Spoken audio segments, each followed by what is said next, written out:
शिव कथा कर रही है, भगवान शंकर का चरित्र कह रहा है, शिव महापुराण की कथा कर रही है। कल भी कथा में कहा था, एक तो मानव का देह मिल जाए, मनुष्य का शरीर मिल जाए, और मानव देह मिलने पर यदि भगवान शंकर की अविरल भक्ति मिल जाए, शिव कथा मिल जाए, शिव का स्मरण मिल जाए, तो ये मानकर चलें कि हमारा मानव देह लेना सार्थक हो गया, मनुष्य का देह पाना सार्थक हो गया। क्योंकि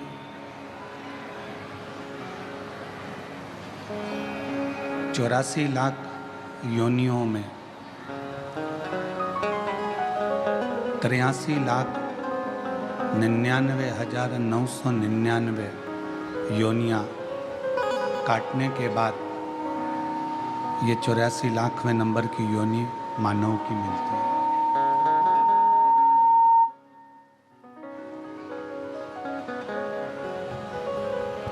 अब 83,99,999 योनि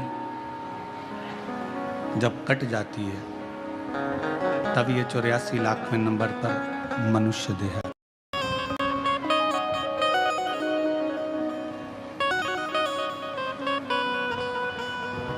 बीस लाख से तो ज्यादा योनियां वृक्ष, पौधे, पत्ती, दुर्वा, घास इसकी हो जाती है।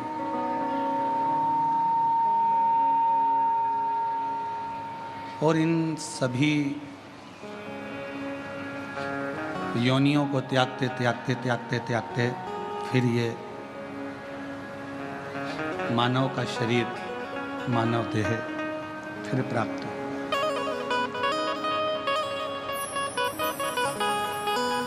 « 21,600 श्वास प्रतिदिन इस मनुष्य के शरीर से निकलती है प्रतिदिन। अब उस 21,600 श्वास में से कितनी श्वास आप परमात्मा को दे रहे हैं, कितनी श्वास आप अपने घर के लिए, परिवार के लिए, कुटुंब के लिए, कार्य के लिए रख रहे हैं। कथा के दूसरे दिन में कहा था कि 21,600 श्वास में से यदि मात्र 600 श्वास भी आपने भगवान देवाधिदेव महादेव को या अपने इष्ट को, अपने आराधना के केंद्र परमात्मा को, अपने ईश्वर को अगर दी है, तो 21,000 श्वासें अपने आप पवित्र होती चली जाती है अपने।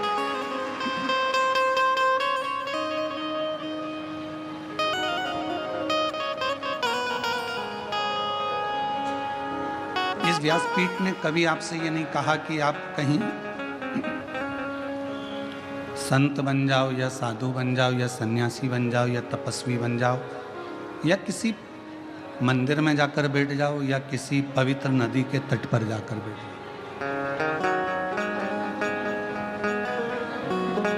क्योंकि मेरे भगवान शंकर सारे आश्रमों में श्रेष्ठ आश्रम गृहस्थ आश्रम को मानते हैं।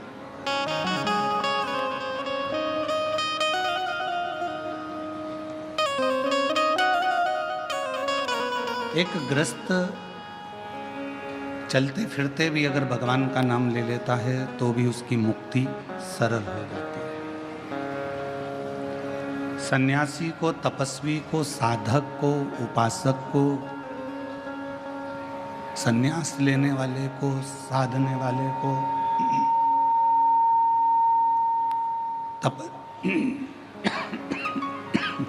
तपस्वी को, तप करने वाले को, साधना करने वाले को, उपासना करने वाले को, साधना करने वाले को, तपस्या करने वाले को तो बहुत तप करना पड़ता है। पर एक जो गृहस्थी है, गृहस्थ में रहने वाला जो व्यक्ति है, वो चलते फिरते भगवत नाम का स्मरण करे और पार उतरते चले जाता है।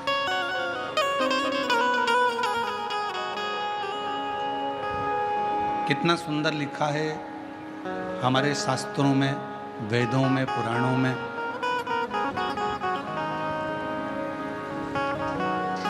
कि तीर्थ में जाकर बैठ गए तो मंत्र जाप ज्यादा करना पड़ेगा, संन्यास ले लिया तो भी भगवान के साधना तप ज्यादा करना पड़ेगा। पर यदि ग्रस्त में रह रहे हो,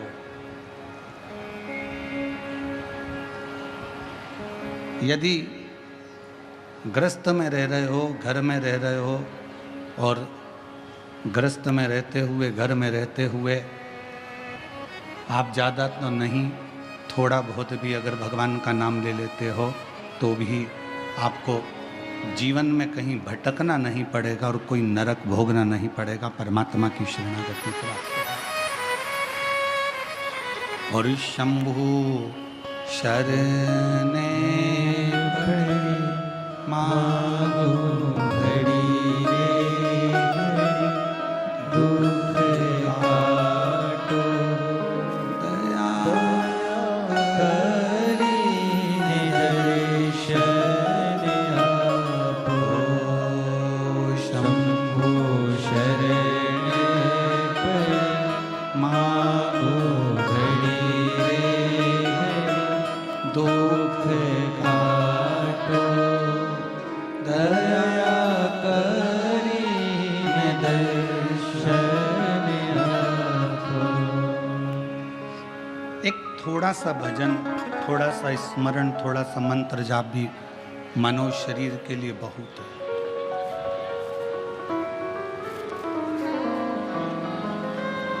एक प्रसंग शिव महापुराण में आता है कि एक बार देव ऋषि नारद को अपनी विद्वत्ता का अभिमान आ गया।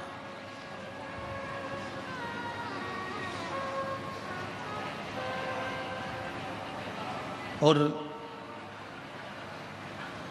जब देव ऋषि नारद को अपनी विद्वत्ता का अहंकार आया, देव ऋषि नारद ने भगवान नारायण से जाकर कहा कि जितना मैं भगवान का भजन करता हूं, इतना संसार में रहने वाला कोई व्यक्ति आपका भजन नहीं करता। जितना मैं मंत्र जाप करता हूं, उतना कोई मंत्र जाप नहीं करता। जितनी बार मैं आपका नाम लेता हूं, उतना नाम शायद कोई भी नहीं लेता। भगवान विष्णु ने कहा, हो सकता है कि आपका मंत्र जाप प्रबल हो, आप श्रेष्ठ हो, मना नहीं।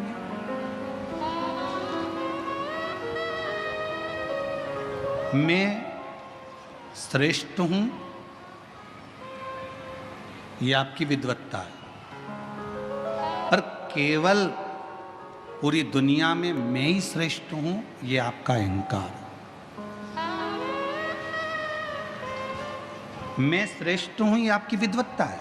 आप श्रेष्ठ हैं, आप अच्छा कार्य कर रहे हैं, बढ़कर काम कर रहे हैं, मेहनत कर रहे हैं, अपने कार्य को आपने चार चांद लगाया है, आपने मेहनत करी है, परिश्रम करा है, विश्वास करा है, तो आप श्रेष्ठ हैं।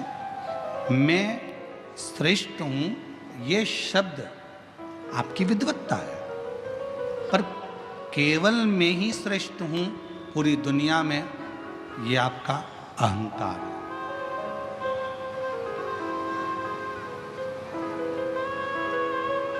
शिव महापुराण की कथा तो यहाँ तक कहती है, आप अगर भगवान की पूजन कर रहे हो, दान कर रहे हो, भजन कर रहे हो, स्मरण कर रहे हो, तो भी भगवान के सामने इतना जरूर कहना, प्रभु मेरे हाथों को ऐसा बना कर रखना कि मैं ये दान, ये धर्म, ये पुण्य करता रहूं, और तेरे हाथ की छाया मेरे सिर पर ऐसी बना कर रखना कि मेरा भंडार भरा रहेगा, तो मैं दोनों हाथों से ये लुटाता चलूं।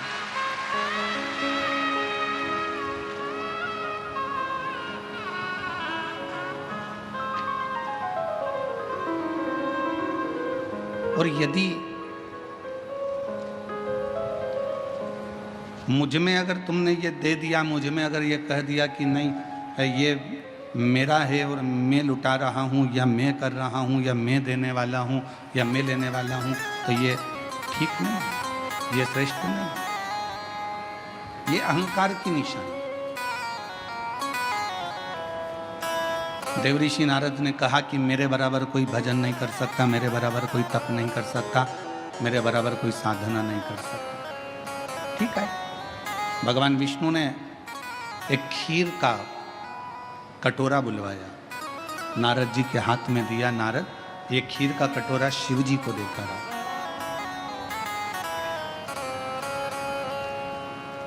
अब नारद जी से कहा कि शिव देवाधिदेव महादेव जी के पास में ये खीर का कटोरा लेकर जाओ, परंतु इसकी खीर एक बूंद भी नीचे नहीं गिरना चाहिए, नहीं गिरेगी। खीर का कटोरा लेकर नारद जी चले, धीरे धीरे धीरे धीरे भगवान शिव जी के पास पहुंचे और ले जाकर दे दिया। नारद जी ने कहा आपने मेरा उत्तर नहीं दिया भगवान विष्णु से कि पूरी दुनिया में मैं श्रेष्ठ हूं, मेरे बराबर कोई भजन नहीं कर सकता, मेरे बराबर कोई कीर्तन नहीं कर सकता, मेरे बराबर कोई मंत्र जाप नहीं कर सकता, मेरे बराबर कोई नाम जाप नहीं कर सकता। भगवान नारायण ने कहा कि एक बात बता नारद, तो खीर का कटोरा लेकर गया था, खीर कहीं गिरी तो नहीं? नहीं नहीं नहीं, नहीं गिरी। ठीक है, कटोरा ले जाते तूने मेरा नाम कितनी बार लिया? देवऋषि नारद ने कहा यदि नाम लेता तो खीर ही गिर जाती, इसलिए एक बार भी मैंने नाम नहीं लिया।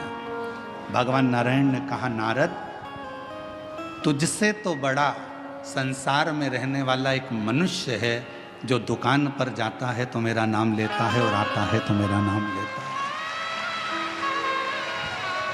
खेती कर रहा है तो मेरा नाम ले रहा है, कर्म कर रहा है तो मेरा नाम ले रहा है। तो कहा उसने कोई सन्यास नहीं लिया, उसने कोई तपस्या नहीं करी, उसने कोई साधना नहीं करी, उसने अपना घर नहीं छोड़ा, अपनी प्रॉपर्टी नहीं छोड़ी, अपना परिवार नहीं छोड़ा।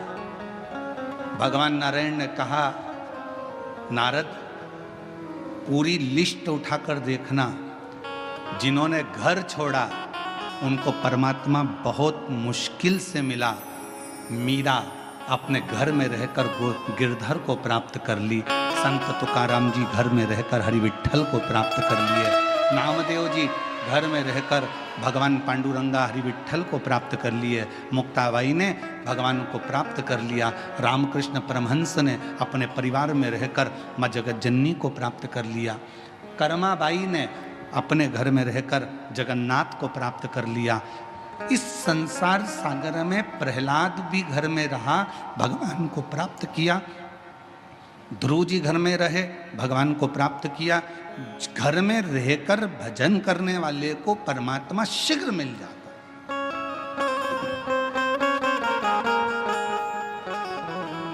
अब तुम्हें भटकना नहीं। और फिर निवेदन करूं मेरी बेजापुर की जीजियों से और मेरे जीजाओं से, मेरी बेटियों से, बेटाओं से, मेरी माताओं से, मेरे पिता तुल्य भाऊ से निवेदन करता हूं, कोई तुमसे कह दे कि तुम अपना घर छोड़ दो, बिल्कुल मना कर देना, मैं नहीं छोड़ सकती। कोई को तुमसे कह दे तीर्थ में जाकर बैठ जाओ, हाथ जोड़कर कहना मेरे बस की बात नहीं है, मैं तो घर में रहकर भगवान को एक लोटा जल चढ़ा लूंगी और मेरा बाबा मेरे पर कृपा कर देगा, बस इससे ज़्यादा कुछ नहीं। घर में अगर बुजुर्ग माता पिता हैं, आप उनकी सेवा करो, मेरा शिव कृपा करेगा। महाराष्ट्र की भूमि पर भगवान पांडुरंगा हरि विठ्ठल का स्वरूप ये बताता है कि पौंडलिक ने अपने माँ बाप की सेवा करी और भगवान हरि विठ्ठल ने आकर दर्शन दिए। आप अपने माता पिता की सेवा करो, परमात्मा आपके सामने होंगे। भूखे को भोजन, प्यासे को पानी, जय बाबा बर्फानी। आप सेवा करिए, कोई भूखा है भोजन कराओ, प्यासा है पानी पिलाओ, किसी को औषधि की जरूरत है आप उसका चिकित्सा कराओ, किसी को एजुकेशन की जरूरत है आप उसको एजुकेशन कराओ, उसका फल मिले।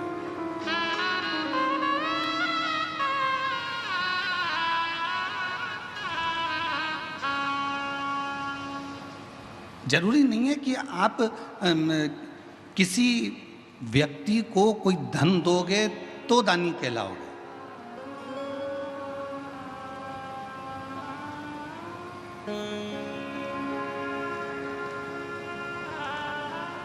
किसी व्यक्ति को कोई धन प्रदान करोगे तो दानी कहलाओगे, वो जरूरी नहीं है।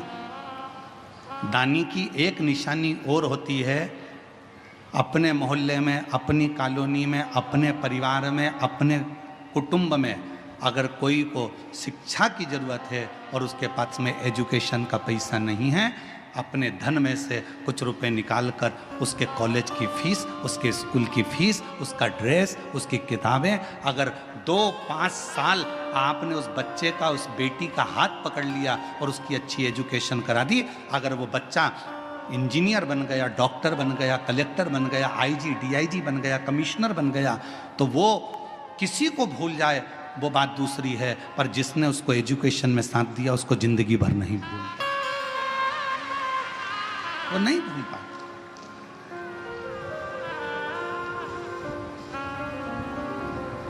और हम अपनी व्यासपीठ से कई बार कह चुके, हमारे पास में हमारे माता पिता, हमारे पिताजी चने का ठेला लगाते थे, नहीं था धन। हम 5 भाई बहन का परिवार, पिताजी चने का ठेला लगाते, उसमें भी उनकी आंखों में मोतियाबिंद हो गया था, दिखता नहीं था, ठेला खड्डे में निकल जाता था तो पूरा चना जमीन पर ढुल जाता था। हमारी माँ दौड़ कर जाती थी, चने का पूरा ठेला बीनती, वापिस रखती, घर पर लाकर उसको फिर छांटती, फिर ठेले पर रखती, फिर वो बिकने के लिए जाती। एजुकेशन करने के लिए पैसा नहीं था, पर हमारे एक अग्रवाल परिवार में एक हमारे मित्र थे, रितेश अग्रवाल शामू, उसके कपड़े पहनकर हम स्कूल चले जाते थे। उनकी किताबों से हमने अध्ययन किया, तब जाकर कॉलेज तक पहुंचे।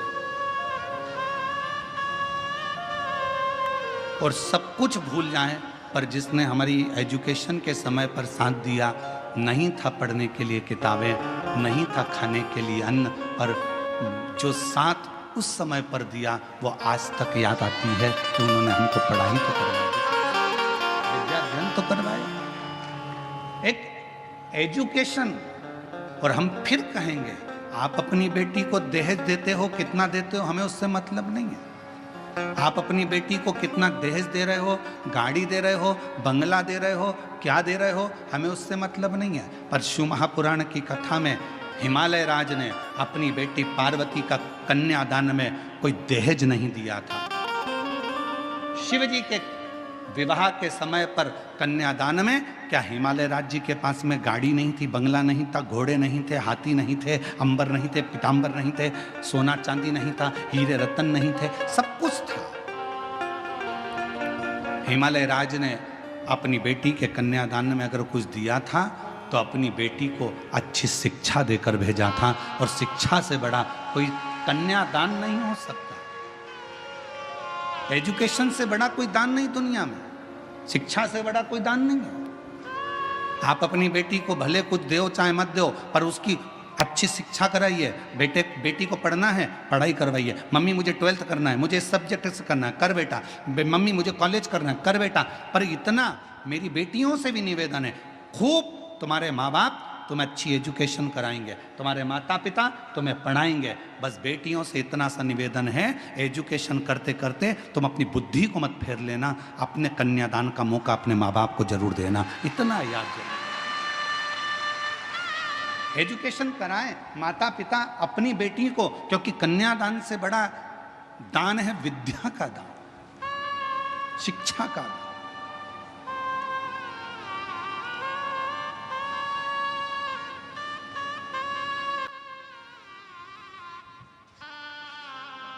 कभी हमारे सीहोर में विठले सेवा समिति के पास जाकर देखना, आप लोग जो दान करते हो उनके पास का जाके एक रजिस्टर देखना, जिस रजिस्टर में केवल मध्य प्रदेश के नहीं पूरे भारत के कई बच्चे ऐसे हैं जिनकी कॉलेज की फीस, जिनकी स्कूल की फीस, जिनकी किताबें, जिनके ड्रेस विठले सेवा समिति हर साल दिलवाती और हर साल फीस जमा करके उनको पढ़ाती है, शिक्षा अध्ययन कराती है।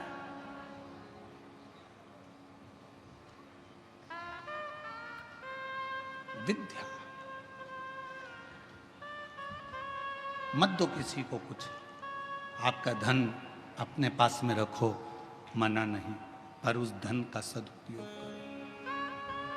ये शरीर मिला, बहुत अच्छा दिया परमात्मा ने, बड़े सुंदर आप लोग हुए हैं।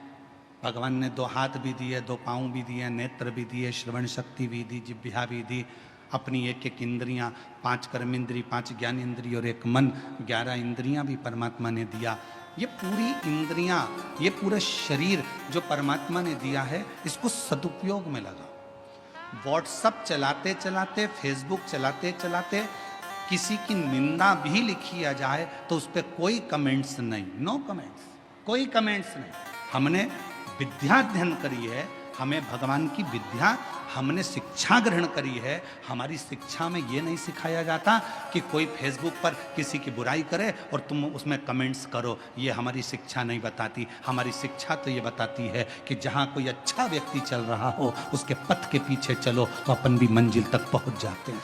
ये हमारी शिक्षा कहती है, ये हमारी विद्या कहती है।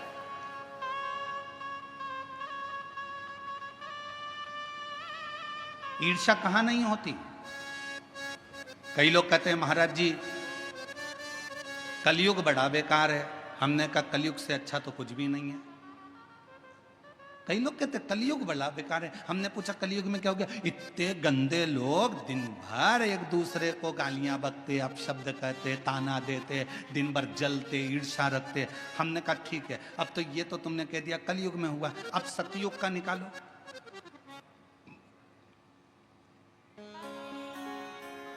त्र्यंबकेश्वर बाबा की कथा निकाल लो, ज्यादा दूर मत जाओ, यही महाराष्ट्र की त्र्यंबकेश्वर बाबा की कथा निकालो।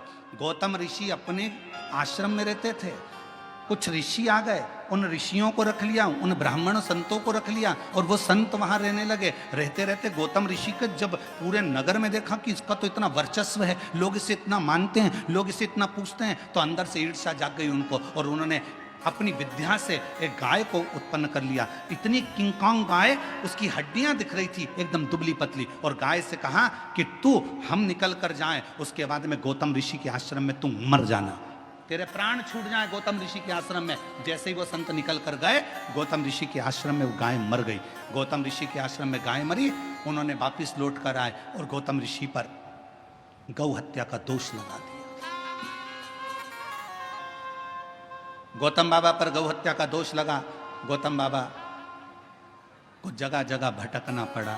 आखिरी में गौतम ऋषि की धर्म पत्नी ने कहा तुम घबराओ मती, ब्रह्मा विष्णु और महेश की आराधना करी, तब वो त्र्यंबकेश्वर के रूप में मेरे देव अधिदेव महादेव आकर बैठे और वहां गौतम ऋषि को गौ हत्या के दोष से मुक्त किया। अब ये कथा कोई, लोग कहते हैं कलयुग बेकार था, सतयुग उठाकर देख लो। लोग कहते हैं कि कलयुग बेकार था, हम कहते हैं त्रेता उठाकर देख लो। मेरे राम जी महाराज की धर्म पत्नी ने अग्नि परीक्षा माता जानकी जी ने दे दी, उसके बाद भी उनको नहीं छोड़ा गया। अब शब्द कहने वाले कहते रहे, अब वो जाने दो।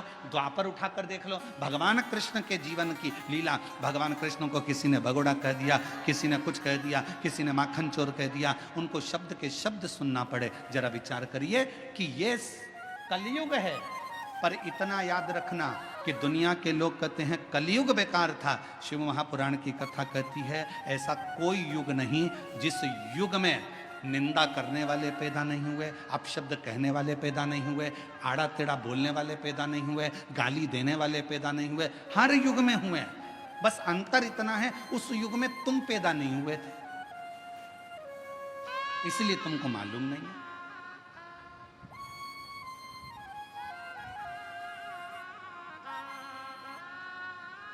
और बची कुची हो तो एक कथा और स्मरण कर लो।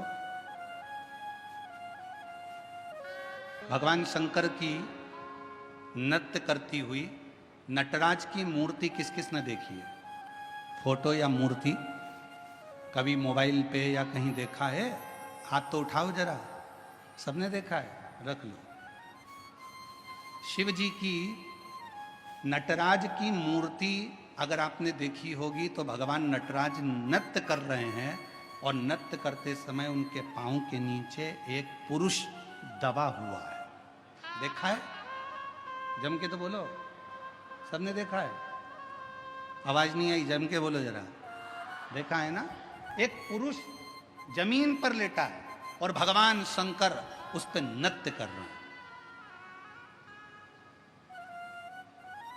अब लोग क्या कहेंगे कि भगवान देवाधिदेव महादेव, भगवान शंकर, भगवान शिव, ओगड़दानी शंभु एक पुरुष के ऊपर नृत्य कर रहा है। कौन था ये?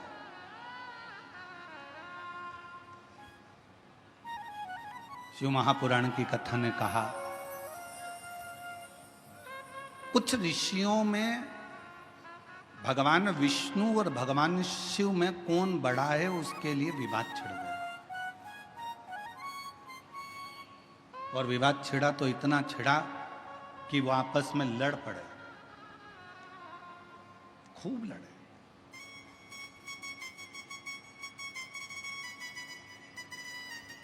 इतनी लड़ाई हो गई ऋषियों में, आखिरी में निर्णय ये निकला कि भगवान विष्णु ही श्रेष्ठ हैं। उनकी बुद्धि में ये बैठ गया और उन्होंने शंकर जी को निंदा करना प्रारंभ कर दिया। अब वो शिव जी को व्यर्थ समझने लगे।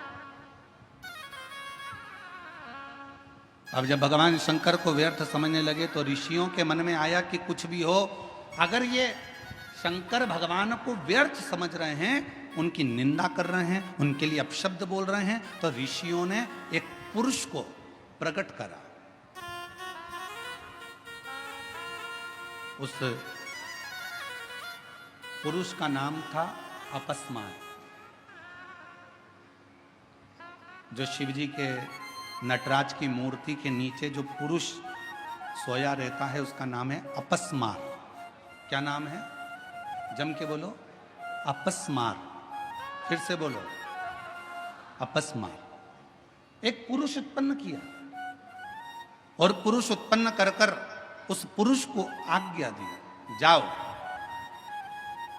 जाकर देवाधिदेव महादेव को समाप्त कर दो। अब उन ऋषियों को समझाए कौन? जिसके अधीन स्वयं काल हो, जो स्वयं कालो का भी काल महाकाल हो, उसे कौन समाप्त करेगा? कौन मारेगा? कहा, ए अपस्मार पुरुष, तुम्हें जाकर भगवान देवाधिदेव महादेव का संहार करना है, उनको समाप्त करना है। अपस्मार पुरुष ऋषियों की वाणी को सुनकर, क्योंकि ऋषियों ने उसको प्रकट करा था, उनकी वाणी सुनकर चल दिया देवाधिदेव महादेव को मारने के लिए। जो धाम पर पहुंचा तो शंकर और पार्वती मैया बैठे हुए थे। अपस्मार मुनि उस पुरुष ने, अपस्मार पुरुष ने जैसे ही शिव और पार्वती जी का दर्शन किया, दर्शन करते से ही उसकी आंख में से आंसू बहने लगे, नेत्रों से नीर बहे।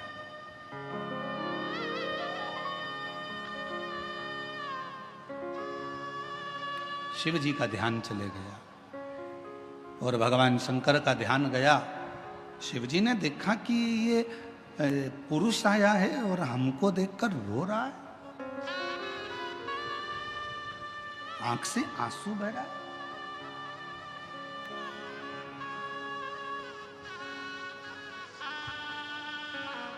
शिव जी ने ध्यान लगाकर देखा कि ये है कौन।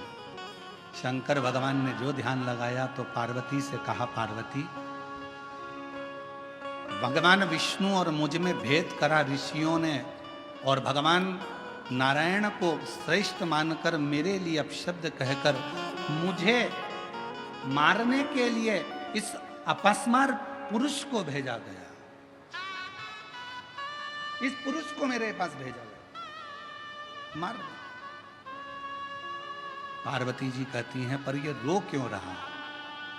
शिव जी ने कहा, पार्वती, तेरा और मेरा दर्शन किया तो इसके मन में श्रद्धा उत्पन्न हो गई, रो रहा कि मुझे मारने के लिए भेजा है। अब मैं मारूं तो कैसे? मुझे मैं मारूं तो कैसे मारूं? विचार किया।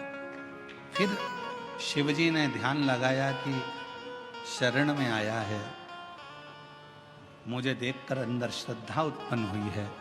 भले इसको मेरे को मारने के लिए भेजा, पर मेरा फर्ज है इसका कल्याण करना। शिव जी ने नृत्य करना प्रारंभ कर दिया और शंकर भगवान ने जो नाचना प्रारंभ करा, वो अकस्मात पुरुष ने देखा कि मैं क्या करूं।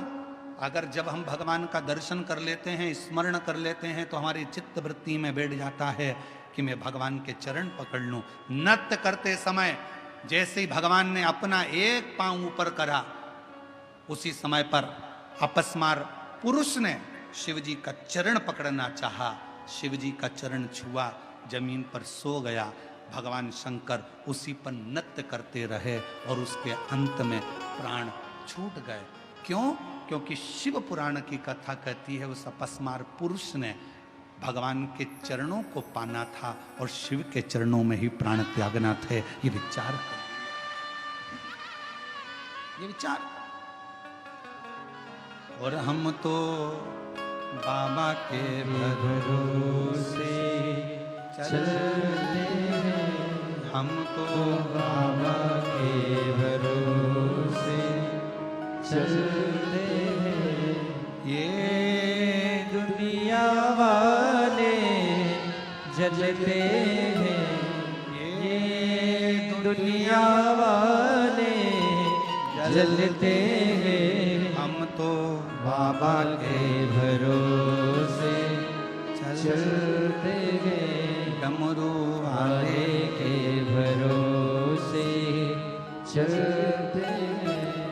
ओ घड़दानी के भरोसे चलते हैं, काशी वाले के भरोसे चलते हैं। उस अपस्मार पुरुष जमीन पर सो गया और भगवान शिव के चरण के प्रहार से आखिरी में उसके प्राण छूटे। असुर था, शिव को मारने के लिए आया था। कोई दूसरे ने पैदा नहीं करा था उसको। ऋषियों के क्रोध ने, ईर्ष्या ने उसको जन्म दे दिया था।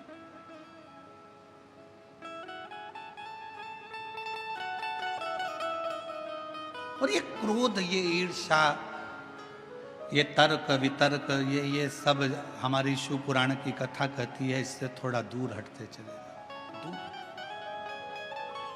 कितना संत तुकाराम जी को तो कितना कितना सुनना पड़ा था, संत नामदेव जी को कितना सुनना पड़ा था, मीराबाई को कितना सुनना पड़ा था, कर्माबाई को कितना सुनना पड़ा था, मुक्ताई को कितना सुनना पड़ा था, संत ज्ञानेश्वर बाबा को कितना सुनना पड़ा था। ये कहेंगे, तर्क देने वाले कुछ भी तर्क देंगे, पर किसी से कोई बहस नहीं करना चाहिए। हम शिव पुराण तो यहां तक कहती है, अगर कोई तुमसे कहे, अगर मान लो कोई तुमसे कहे कि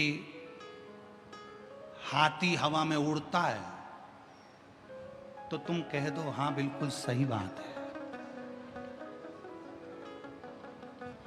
बहस मत करो कि हाथी हवा में उड़ ही नहीं सकता।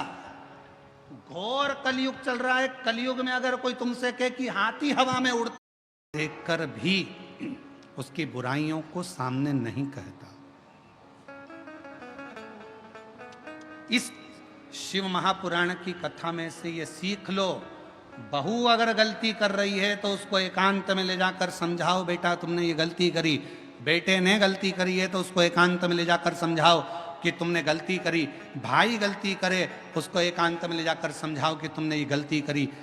देवरानी जेठानी कोई गलती करे तो एक दूसरे को एकांत में ले जाकर समझाया जाए कि तुमने ये गलती करी है।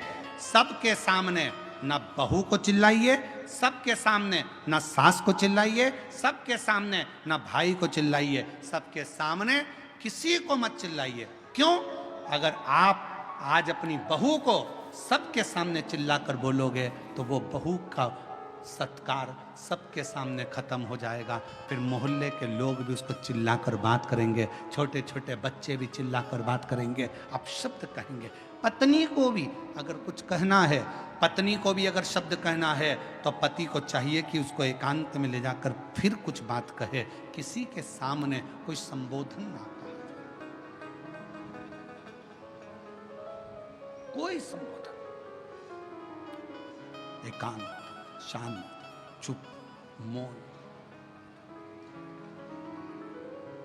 कल कथा में कहा था, गलती किससे नहीं होती? जम के बोलो, किससे नहीं होती है? भगवान से। इंसान से गलती हो रही है तो समझ लेना कि वो इंसान है, गलती का पुतला ही तो मनुष्य है। अगर गलती नहीं करेगा तो फिर तो भगवान बन जाएगा। गलती हो रही है तो इंसान है, गलती नहीं कर रहा तो वो तो भगवान बन गया। और जगत में ऐसे बहुत सारे भगवान घूम रहे हैं, बहुत ऐसे। हाँ, हमने कभी कोई गलती नहीं करी, हम कभी गलती करते ही नहीं है, हमने आज तक जिंदगी में कोई गलती नहीं करी। तो ऐसा व्यक्ति मिल जाए तो सिर पे पल्लू लेके उसके पांव पड़ लो, तू तो भगवान है रे, तू तो देवी देवता है रे, धन्य है जो तूने गलती नहीं करी, धन्य। कल की कथा में था ये प्रसंग। कल की गलती हो रही है, मानव है, मनुष्य है, मानव का शरीर है, करेगा गलती। हंस और कौवे में एक अंतर है, हंस गलती को देखता है तो भी चुप रहकर एकांत में जाकर कह देता है कि तुमने ये गलती करी। हंस कभी चिल्लाकर नहीं कहता, और कौवा एक ऐसा होता है जो कोई गलती करे तो काऊ काऊ काऊ काऊ कर कर कर चिल्ला चिल्ला कर इकट्ठा करेगा, सारे कौवों को इकट्ठा कर लेगा। और वो कौवे भी कुछ नहीं करेंगे, वो भी काऊ काऊ करेंगे।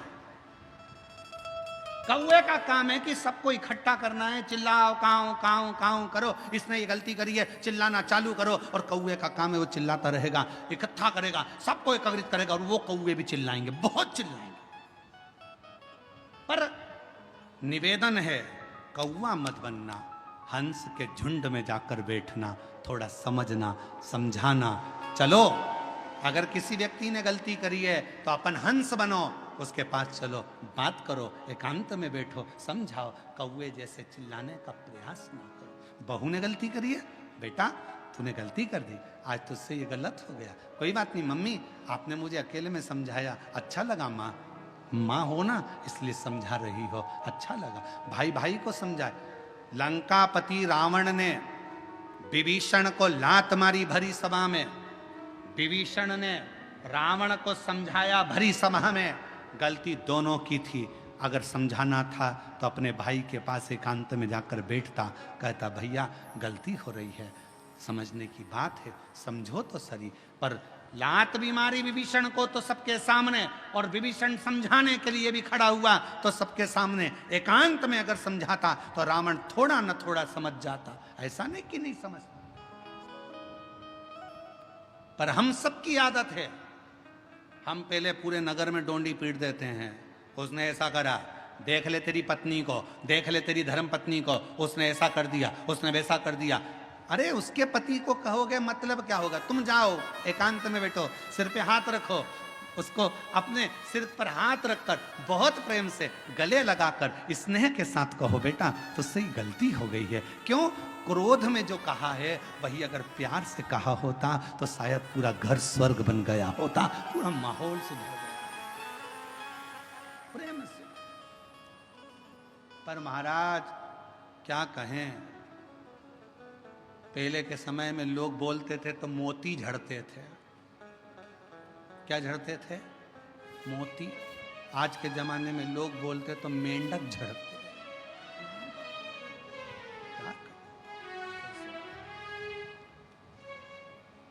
स्नेह करो।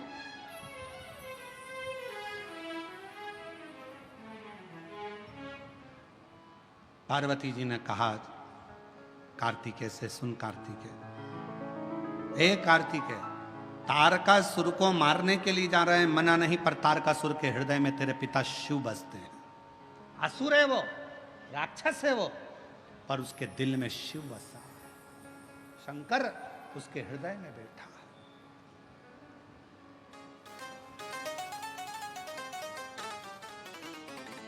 कभी कभी अपने स्मरण करना, एकांत में बैठकर सोचना, विचारना, अपने पर भगवान शंकर की इतनी कृपा कैसे है, तो तुम्हें अंदाजा लगेगा। तुम्हारे जो पिताजी थे, तुम्हारी जो माताजी थीं, या तुम्हारे जो बुजुर्ग थे, उनमें से कोई ना कोई शंकर का भक्त था, इसलिए शिव ने करुणा कर रखी है। पिता को जो वचन दिया, पिता ने एक लोटा जल चढ़ाया, पिता ने भूखे को भोजन कराया, पिता ने प्यासे को पानी पिलाया, पिता ने शंकर के मंदिर में आनंद कराया, तो भगवान शंकर ने भी कह दिया कि तुम अगर चले भी गए तो तुम्हारी औलाद की रक्षा करना और उसको धन और वैभव देना हमारी जवाबदारी। तो उसका नाम कुबेरेश्वर महादेव है, तो देता।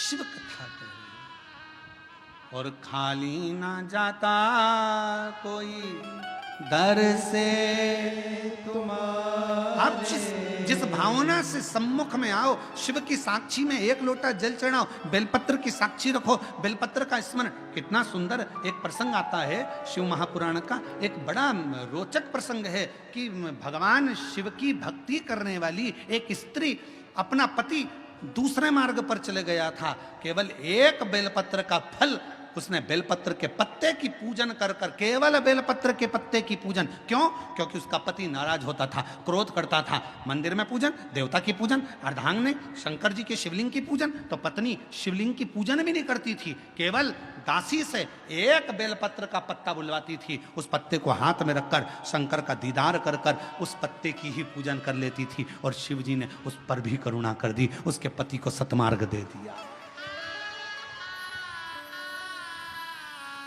सतमार्ग वो शिव है, साधारण नहीं।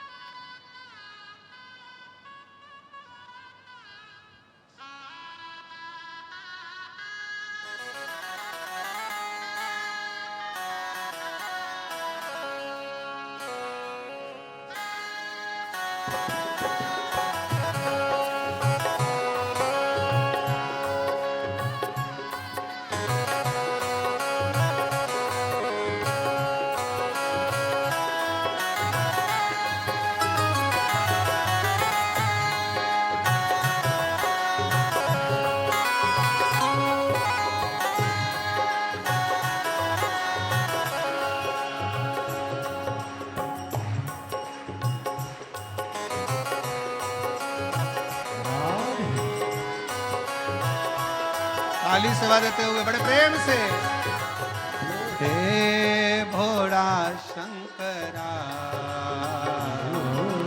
हे भोला शंकरा, आवड़ तू लावेलाची, आवड़ तू लावेलाची, बेला चपाणाची, हे भोला शंकरा, शंकरा, हे भोला शंकरा, शंकरा, हे भोला शंकरा।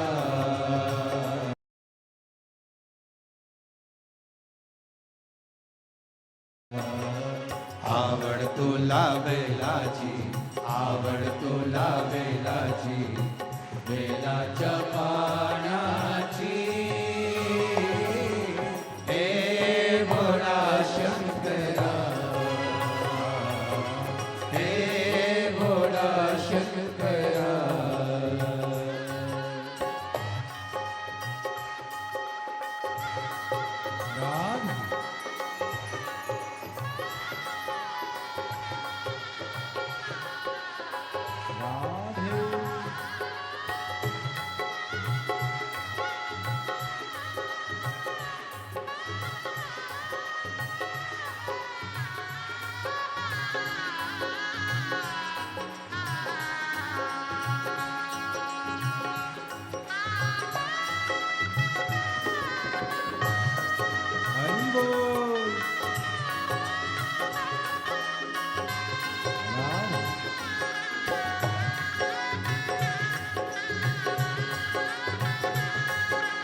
त्रिशूल डमरू हाथी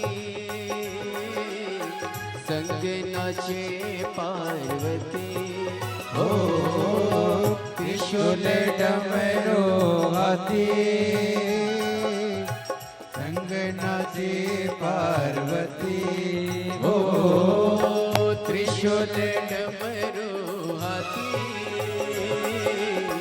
संग नाचे पार्वती हो त्रिशूल डमरू हाथी संग नाचे पार्वती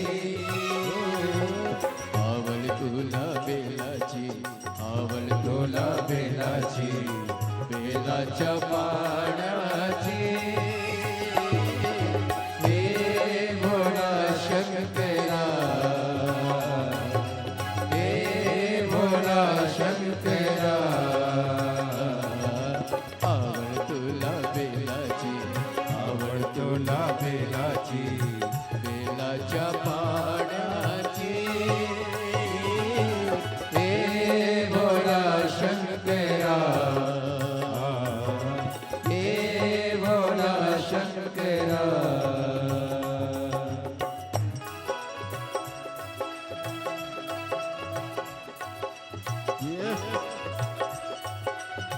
राधे शंभो राधे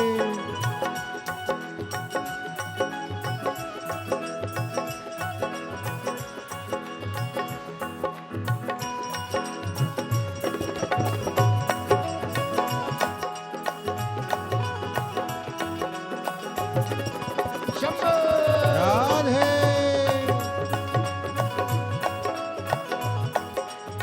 राधे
कमरेले लावली लंगोटी गळते ना गोबडोलती हो कमरेले लावले लंगोटी गळते नागो बाटोलती हो कमरेले लावली लंगोटी गळते ना गोबडोलती हो कमरेले लावले लंगोटी गळते नागो बाटोलती आवड तुला बेलाची आवड तुला बेलाची बेलाच्या पाण्याची हे भोळा शंकरा हे भोला शंकरा आवड तुला बेलाची आवड तुला बेलाची बेलाच्या पाण्याची हे भोळा शंकरा हे भोळा शंकरा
जजारी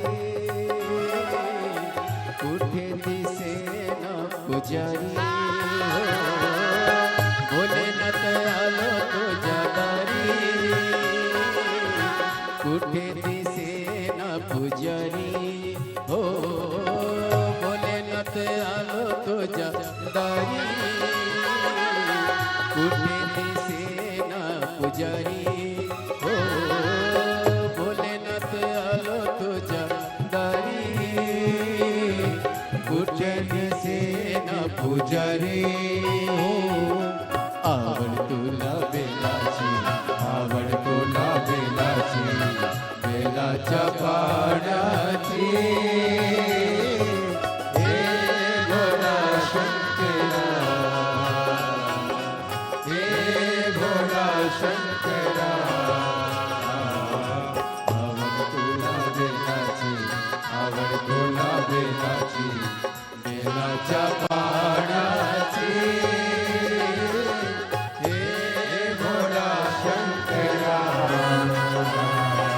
हे भोला शंकरा शंकरा हे भोला शंकरा शंकरा हे भोला शंकरा हे भोला शंकरा हे भोला शंकरा शंकरा हे भोला शंकरा शंकरा हे भोला शंकरा हरे अपने स्थान पर बैठकर भगवान शिव जी से अपने मन का भाव कहिए, दिल से प्रार्थना करें, विनय करें, निवेदन करें, विनती करें। शिव जी को अपने मन का भाव कहिए, हृदय से प्रार्थना करें।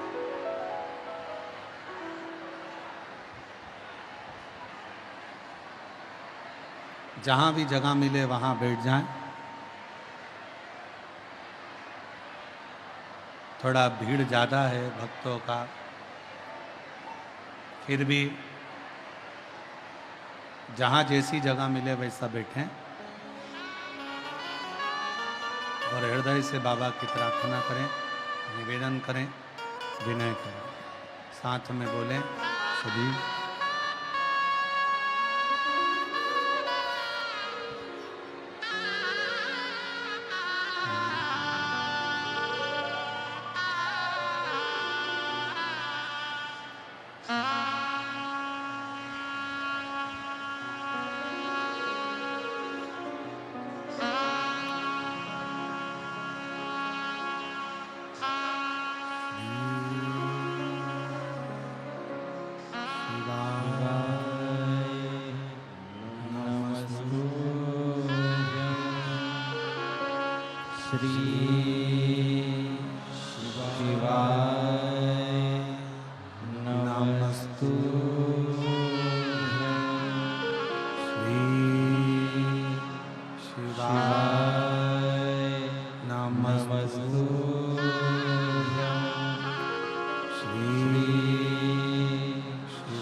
सब दुख काटो